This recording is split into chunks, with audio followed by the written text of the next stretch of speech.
to the Austrian front, or you'll cause casualties so their divisions won't be able to place their losses, or you'll cause equipment damage, and then the newest equipment will go to your front instead of, it takes pressure off them either which way. So should one of these people north of Venice, should I change him to the logistics company? How's the supply there? Looks like it's fine near Venice. It's the Swiss Alps. Then they'll have to sit there and train, right? The place where supply is terrible is the Swiss Alps. Right. So one of my AAs, I should... Yeah, you might have to... I'd wait till the current fight is over, but you might... What about the AA... What about the AAs that are currently sitting in Chur? Yeah, you could do them if you wanted to rotate them in. Oh, are they fully trained? Yeah. Just removing them from Chur will make the supply situation a little better. Oh. Because the guys who are in the province with them are drawing on not just the local supply, but the supplies from Zurich as well. I'm actually not clear how they're getting supplies. It won't tell me. They're getting it from somewhere.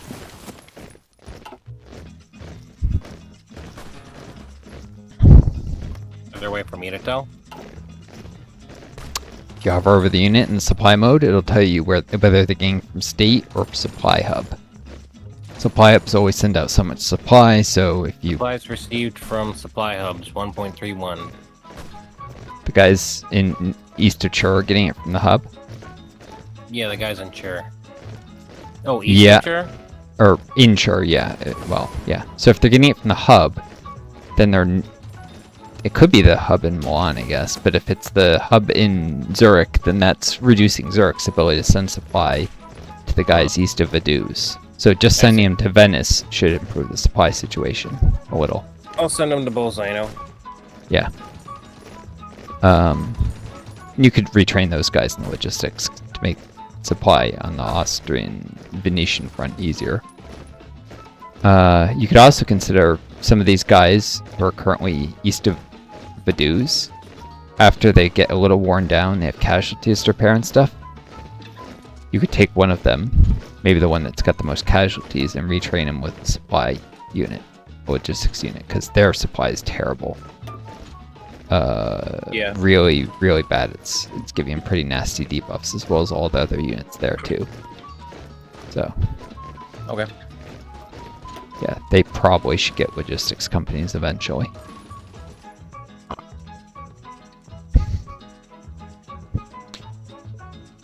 You can also improve the fitness of logistics companies through research. You probably can do logistics companies too at this point.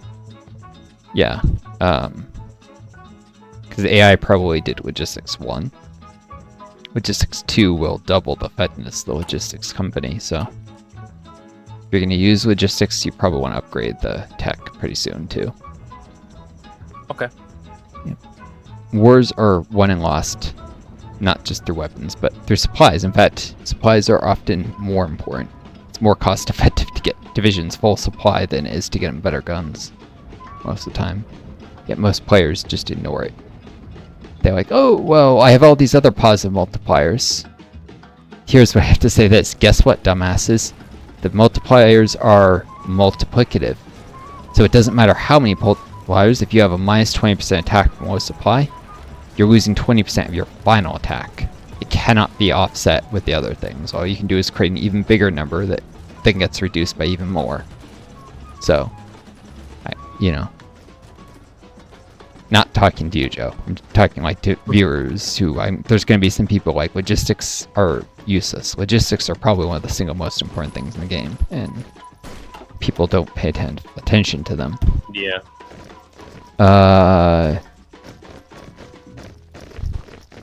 But yeah, the guys near Vaduz, you should eventually rotate them out.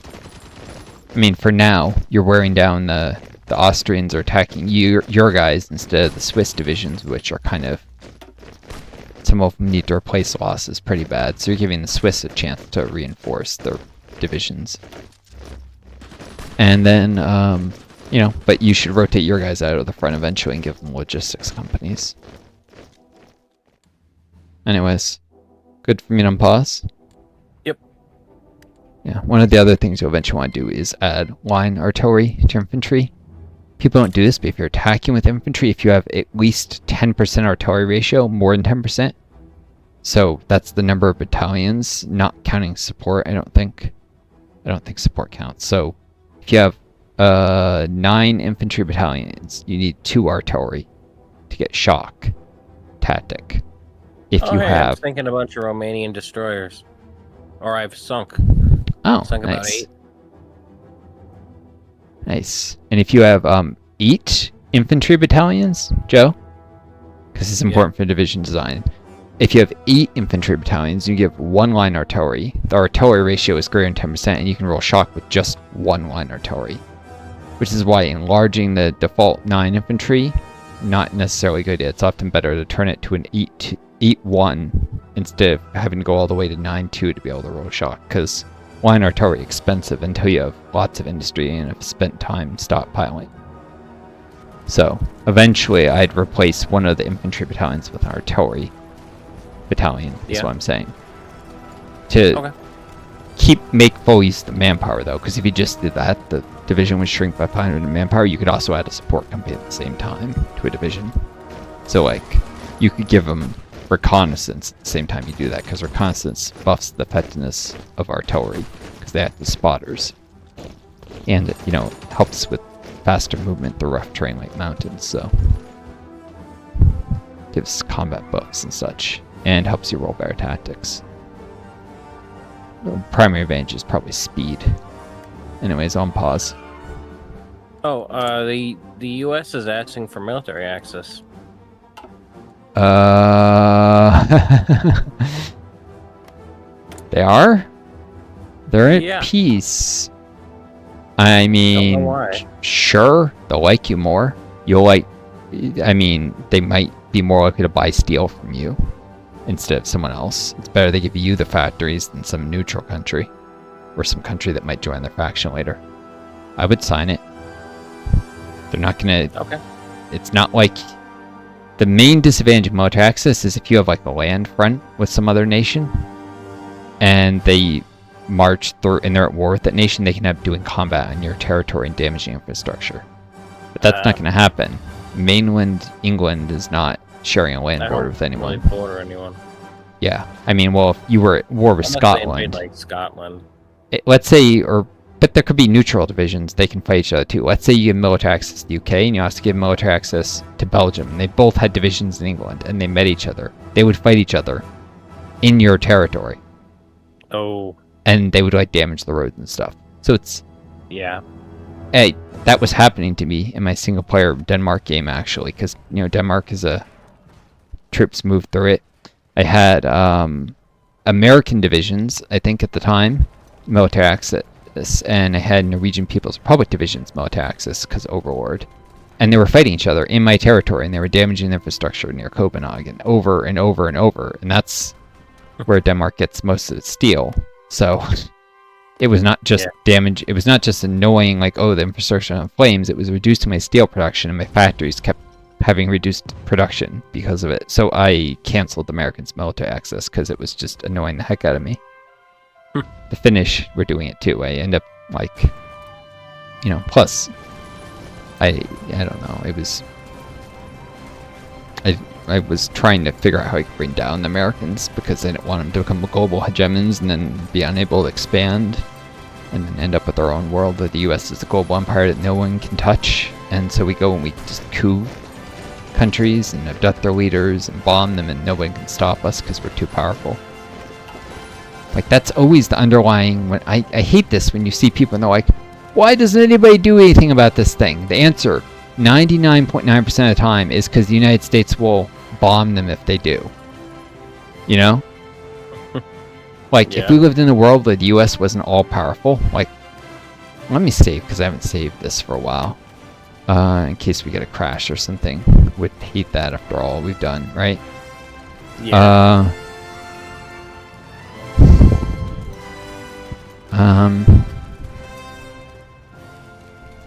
Right. So, like, Israel. There are countries who probably, if the United States was not basically guaranteeing Israel, they would go and they would invade to stop the genocide. But they can't do that because, you know, they can't beat the U.S. and the U.S. will go to war over them if they try to send a peacekeeping mission, right? To stop Israel by force, to shoot them if necessary, to stop them from killing Palestinians. And so, because they can't intervene, then they start aligning with Israel, because if they can't stop the genocide, they figure they might as well benefit from it, kind of thing. Like, this is the kind of like second, third order effects in politics that no one ever thinks about it. And it's like, it always annoys me. It's like people don't, you know, because people have, I mean, politicians aren't as dumb as we think. Sometimes they have if we can't beat them, join them attitude. That's why so many of them align with the US. Because if you can't beat them, join them. Because we're ruthless to our enemies. We're cutting Cuba off from all oil. And like, we've been cutting them off for food and stuff forever. And medicine. Like, we abducted Venezuela's leaders. No one wants to be our enemy. They were impossible to stop. And if they're not going to be our enemy, they'd rather benefit from being our friend. Like, there's benefits to being our enemy too if we weren't so powerful. In terms of like, limiting our influence or stopping us from doing horrible things. But if they can't do that, then they'd rather be our friend. Of course, it becomes a self-fulfilling prophecy, because one of the things that makes us so powerful is that we have so many allies. And that takes someone crazy like Trump until the world starts turning their back on us, and then we lose the allies, and we're not so powerful, and the nations can openly oppose us, and you see how that goes too. So, this is how empires collapse. And that's a good thing, because empires almost always become cruel, vindictive. They think they're unstoppable until they aren't. The British, the French, the Spanish, every empire in history has gotten like this. Because they get so powerful, and one of the things that make them powerful is they're powerful enough to beat up any individual nation, so people align with them, which makes them even more powerful. And so then they start counting their powers, not just their own power, but that of all their allies, and eventually they get so nasty that their allies start turning on them. They lose their allies, and suddenly their rivals can actually hope to oppose them. It's awesome, but that's less likely to occur here because the US has so much core territory, if you will. We're not going to have, it's not like Minnesota's going to succeed from the Union no matter how many people get murdered there by ICE. So, or at least if they did, it would go very poorly for them. Mm-hmm. But, yeah. Of course, it could get to the point where, and I do hope it will, where other countries will start secretly working to, like, you know, send their intelligence services to work against Trump, like, and start accepting asylum seekers in the U.S. Because I want out of this country. It's going to get so much worse. After they're done with immigrants, they're going to start rounding up political dissidents and sticking us in camps, I think. So, I'm worried. Talking about it helps people, viewers, because I do get viewers on YouTube, so people are seeing this. If they're aware of this, maybe they'll realize it has to be stopped now, or someone else will be next. It's a first they came for type situation. It starts with immigrants because they're the most vulnerable, but it won't end with them. Oh, did you just do... Oh no, the AI did a staff office plan. Okay. Your divisions just got back to Char, by the way, Joe. Oh, yeah. Yeah, you can strategically redeploy them to, like, Bolzano or Venice or whatever.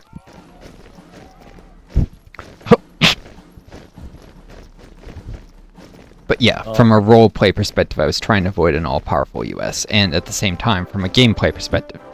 Because if the US beat the heck out of, like, the Central Powers in my single-player game, where... You know, I was Denmark after Syria got its ass kicked. Then if there's no one to oppose them and they weren't in a war, then they would just guarantee anyone I tried to justify on, and they would have also flipped countries democratic. So they would have guaranteed, like, Austria, which would have been a major because they were in charge of the Central Powers before. And Russia, they would have forced the Soviet Union into democratic Russia, and so it would have had, like, Russia, Occitania, Austria, and the US.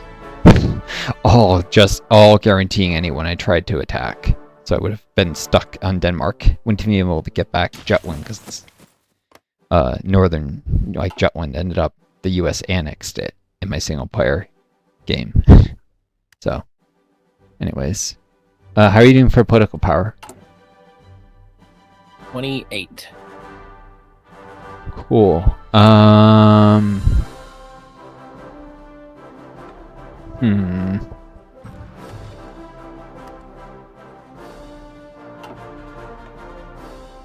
Oh, I'm gonna appoint an army logistics chief because...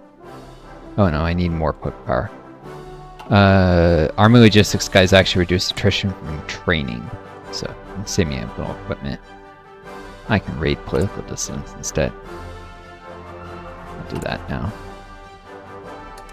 Give me some stability eventually. Lose the opportunity later. Thinking long term, although maybe I shouldn't with how dire the situation is right now.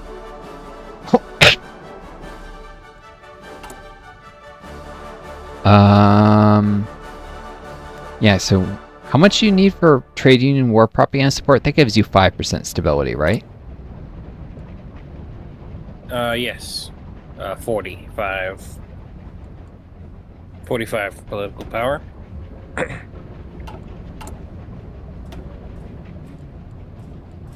45 political power. Okay. And that so it gives you stability and it gives you a weekly war support. I'm assuming. Yep. How many weeks is that active for? Or I guess how much war support does it give you in total? That's I'm curious. 180 days. Oh, nice. That is the way those 180 days things work. Is usually it gives you the weekly thing 1 day in, so it's actually more than it looks. It's 26 weeks, so it's 13 times whatever the week, or it's 26 times whatever the weekly amount is. How much does it give you weekly? 0.5. Okay, so that is 13 more support for 45 put power. That's nice. Between that. Submarine. I've got a prototype decision for my cruiser submarines. Oh. Okay, let me take a look at that. Also, I'm going to have to cut this video soon and start a new one. Make it more manageable. And I need a break, too. I've been going way too hard time. Definitely not post-exertion ways, but I'm also swinging my sleep cycle, and I'm barely thinking. But I don't have to do much here with Syria, thankfully. You're doing all the work. Flexible or... Okay, so you have a choice. How much... I don't even know what the... Scroll to the top, I don't know what the description is. Rating protocol? It just says rating protocol, it doesn't even give you text. How do I... Hold on. Sometimes it gives you flavor text. I have no idea what this is. The importance of the land naval trees have rendered any real restriction on submarine deck armaments move. Oh, this is deck armaments. The question remains, however, whether we should prioritize prestige armaments over tactical range. So if you hover over each, the tooltip, or if you click to see effects, rather. Extra fuel tanks. And what's the other one give? A thing that does 200mm battery. A gun, which helps with rating efficiency. I've never been clear what that is. It probably allows... Yeah, how it allows them to find convoys faster and increases the visibility. It's pretty useless. Just means they can... Yeah, I would take the fuel tanks. The main reason you build cruiser subs, assuming the AI started this project, not you. Yeah. Is to raid really far out. They have some of the longest range of any, I think maybe the longest range of any subs in the game once you give them those fuel tanks. So that's the primary purpose of them, is flexible operations. Okay. Because then you can give them fuel tanks and you can raid like anywhere with the cruiser subs. I'm not sure if you need to right now. Could be useful if you're at war with the US across the Atlantic, and let's say they get some, footholds in Europe. You can raid their supply lines, those footholds. Or possibly Africa, wherever the point is you can raid their supply lines even if you don't have a naval base anywhere near. course, every country gives you military access or docking rights, reduces your need for that, and it is more expensive to produce a sub with that kind of range, so it's better to use shorter range ones if you can. But yeah, cruiser subs do have a niche.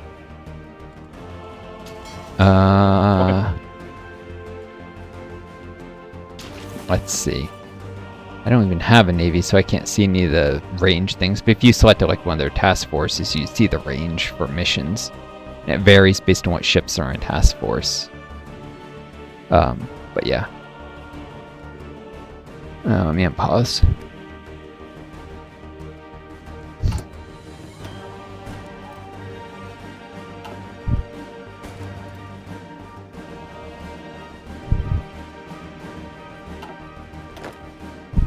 Oh, they're attacking. Should I help them attack into Austria? You could. That's not going to go well. They're attacking one division. It's the AI being stupid. Yeah. I may take this opportunity to... They might pull in more divisions. They might be, like, more confident that a counterattack won't displace them because of yours, guys. But I would probably take this opportunity to pull a division or two back and give them logistics. Like, send them back to Zurich and retrain them in logistics because, you know, your logistics penalties are hurting your ability to actually push there. And logistics companies also give you a raw breakthrough, like they increase the base breakthrough of the division, probably to represent that you have more bullets. So your guys are well supplied with ammunition. They're gonna... I mean, well... the supply level will indicate they have as much as they're supposed to, but I guess the logistics guys are making sure, like, everyone grabs an ammo clip on the way out the door or something. Because, you know, grunts will be stupid and not do that. Checklists and stuff like that. Professionals making quartermasters. That's basically what the logistics company are, the quartermasters. Going without them is trying to run an army without quartermasters, which no modern military does, and for good reason. At least the US definitely doesn't.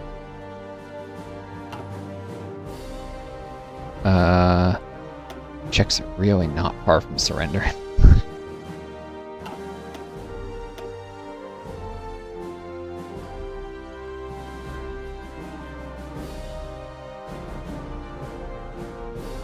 They're 71% towards capitulation. That's bad.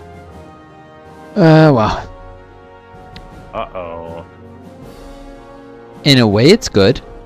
I'm gonna be the opportunist here. If we take down the Central Powers and they annex most of Czechoslovakia, you can in turn annex Czechoslovakia without having ever had to fight Czechoslovakia, the parts they annexed.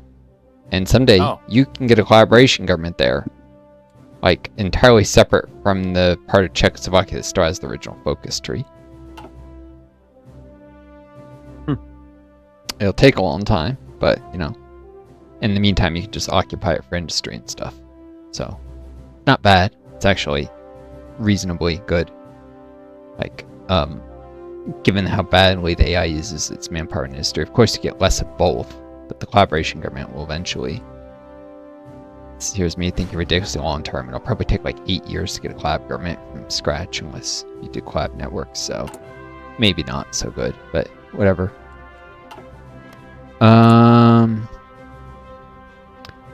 7 days till you finish this rifle shipment. I could definitely use those rifles. Got a handful of newer ones in stockpile, which I think are going to be used for the division. Oh, my division's arrived in Norway. Been there for a while. 16 days. In Bergen. We're still all heat acclimatized, but it's not winter in Norway, so it doesn't matter yet. Oh yeah, let's create that template that I was meaning to get around to.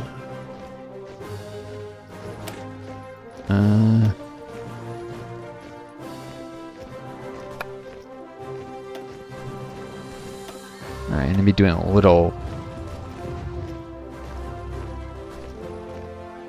messing with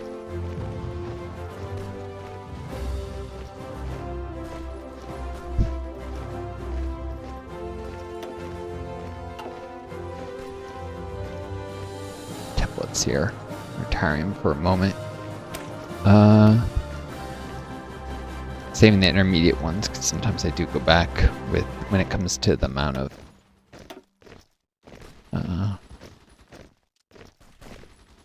Oh, I don't have any trucks available. oh. Do you want to lease them all or sell them all? Or I think I just put them all into mech infantry. Or motorized infantry, I'm sorry.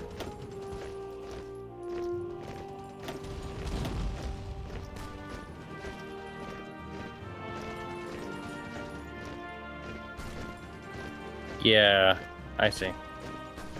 I need to make more trucks.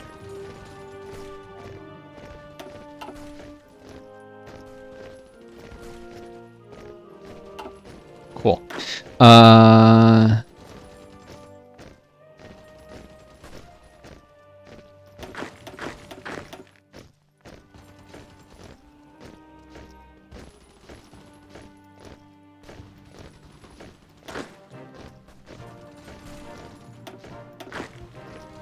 Sorry, I'm doing something with division conversion.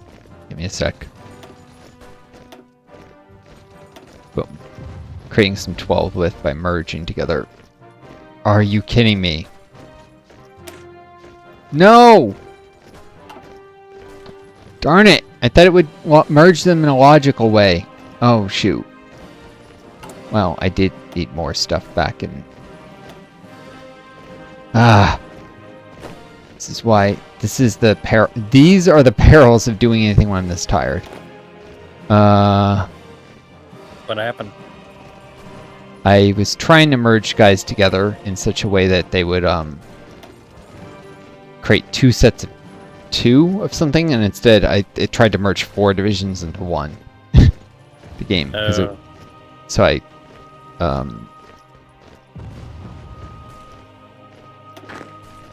yeah, I'll fix it this time, but that was a disaster. I did save at some point, but it was a week ago in game time, so no, I'm not gonna go back to that. I'm gonna ask you to. It was like 1 day ago. I'd be like, can we? This is in single player where I go back to the save, but all right, I need somebody with support artillery. Boom.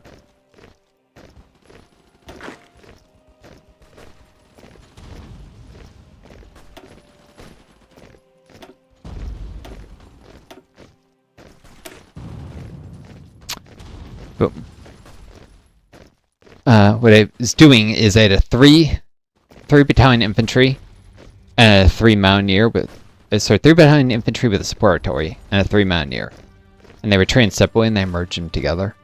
I'm not sure there was much advantage of doing that other than flexibility when they were training, because the train time is the same for mountaineers. And now if I was training a there was no artillery involved, there would have been an advantage because guys without special forces would have trained quicker. But anyways, I have 4 with infantry here. That's right.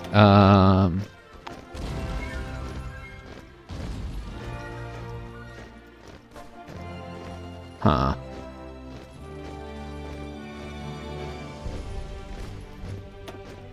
I'll give these guys each 1 mountaineer and some support artillery. Why not? Now using 18 of 24. Alright,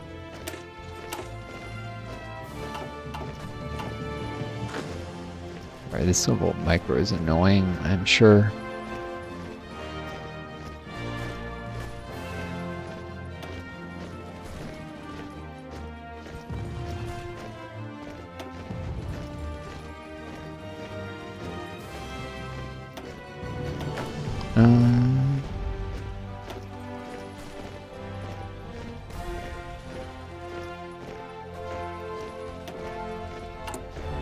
Now I have 2 more special forces capacity.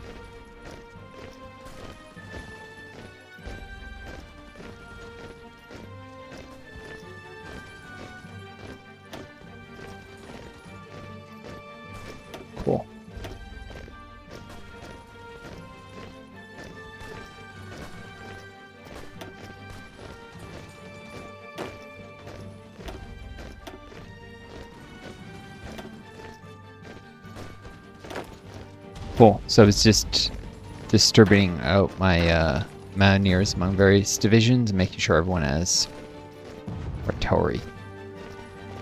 Of course, none of them are fully trained, or will be, so they've got training to do.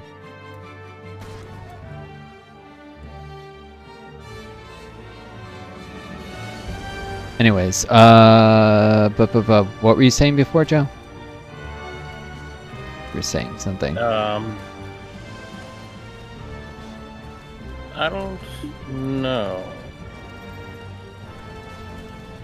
Oh, I guess. So I would just have them march up to the front somewhere. You'll find out what's there once you enter the provinces. You don't Everybody have to put them. Just one. I would, well, you could split them. You could have, I mean, honestly, you can always have them withdraw, like you did before. Move around along the front. Yeah. I would, you know, once you get there, you'll know what's what. That's true. And, you know, get planning and stuff and reinforce into the fights and give them a front line. Oh, I would give them a front line before they march up there, because when you give them a front line, they stop moving. And otherwise, you have to individually select them as they arrive. I would just, yeah. And make sure, yeah.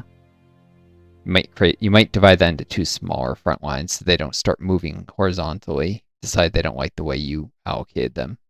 Like, I don't know.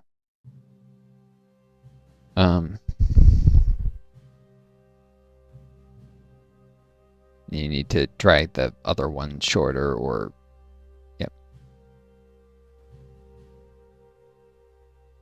Boom.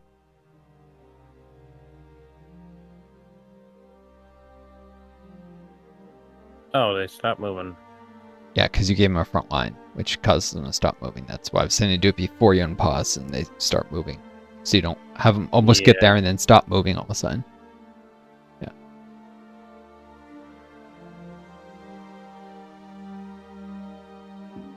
Yeah. Note the guys, that province next to Venice actually does border the mountain to the northwest. So you can, if you want, make that more even than 3 and 6. It's up to you. So you know.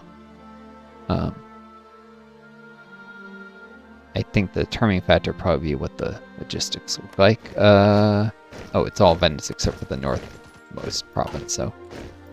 Yep. I tried to divide up the anti-air guns relatively evenly. Looks like you have both of them going to the same place. Near Innsbruck. I might split those, that's the only thing that really matters, is that the anti-air is distributed kind of evenly. Because, don't forget, anti-air protects other divisions, not just the one it's assigned to.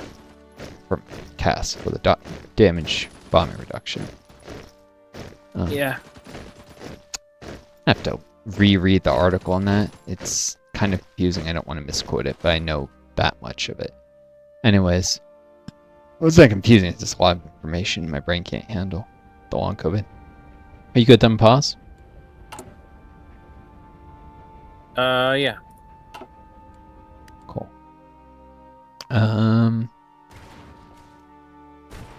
Alright. Well, the thing about accidentally merging these divisions together wasn't all bad. It caused some equipment to go back to Syria, which I probably needed because I have 2 main divisions in Norway, and you'll be able to help them out later. I don't really need to defeat the Swedes, I just need to stabilize the front. And my guys there, they're all retraining. They're pretty much all going to be greener trained and turn up the speed.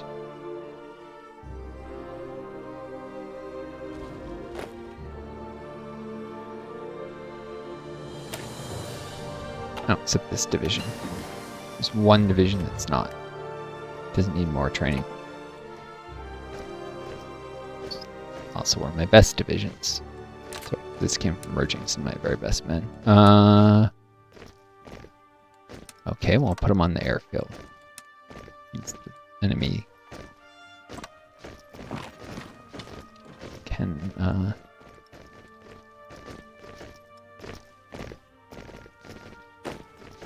should probably put these different army under a different commander.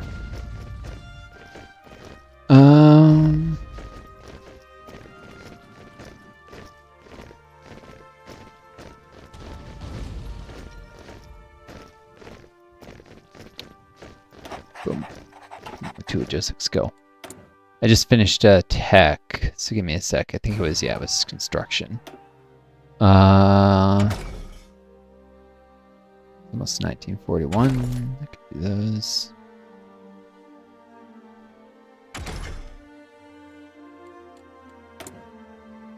Oh, artillery, yeah. Grow my artillery ammo. Alright. I'm good. Do you need... Can I pause it? Do you need me to pause?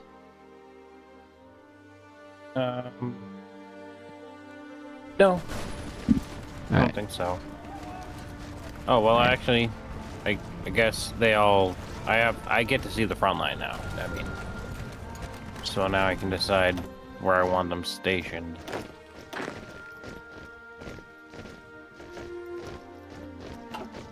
Let's see. 7 infantry divisions, a tank division, and a cavalry division in that province, and then 6 infantry divisions and 2 mountaineers in that province. That's what the Austrians have.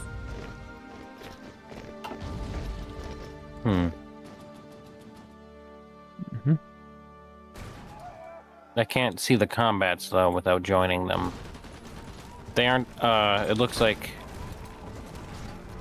the Venetians are invading. Yeah, you can't see the offensive combats. Yeah. Yeah, Venice is attacking right now, but there will be a counterattack. Fourth attacking. Look at the number of divisions if you hadn't sent your reinforcements. Austria would have counterattacked if they were themselves out attacking. They might not counterattack with your guys there, though, because they'll decide that it's suicide. Should I join the attack? If you do right now, let's see. Near Vlach, they're way over combat width. It wouldn't do any good. Yeah, no, I wouldn't right now. Your guys would just end up in the reserves. I'd have them get max planning and entrench right now. Take the opportunity that while they're not under attack to dig into a plan. Then you can have, you know, if defending the entrenchment helps and if attacking the planning helps. I would take the breathing room that the Venetians bought you to, you know, do that stuff.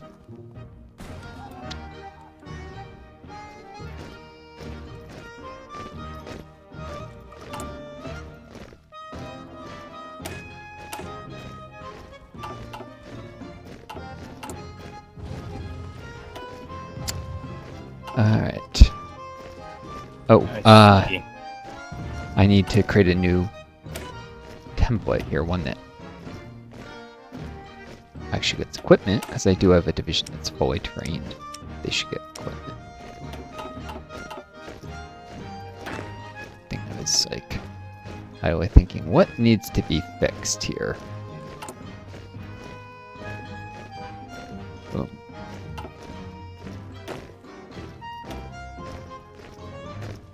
Get him some artillery. Defend that airfield. Alright.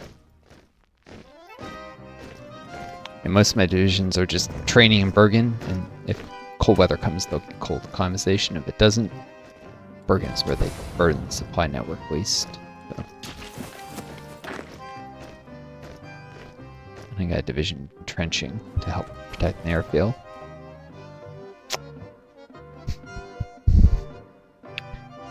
Yeah, so I've got divisions in Norway that'll no way Norway falls until like Americans join, and I'm gonna even try and push because that'll be less ground to take later, eventually, and we do need to take them down quickly even if we suffer heavy losses. Otherwise, the Americans will eventually join the war, and that would be bad.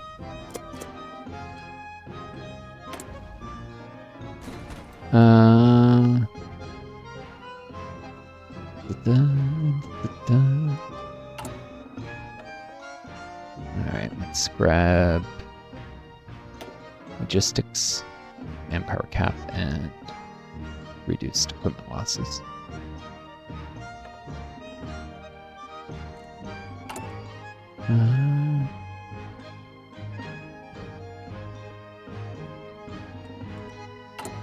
Heck. Artillery specialist. No, not artillery yet.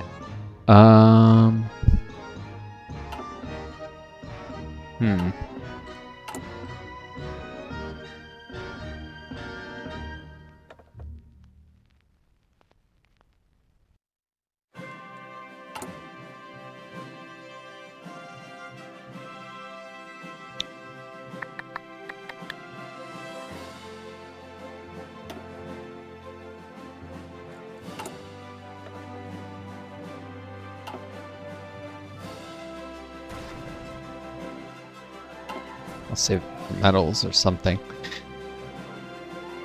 Alright. Sorry, I got a lump. I finished a focus and got a big lump of political power dumped in my lap. I was deciding what to do with it.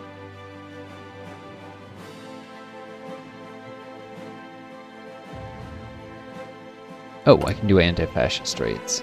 Let's do that. Get ruin party popularity and a little more base stability.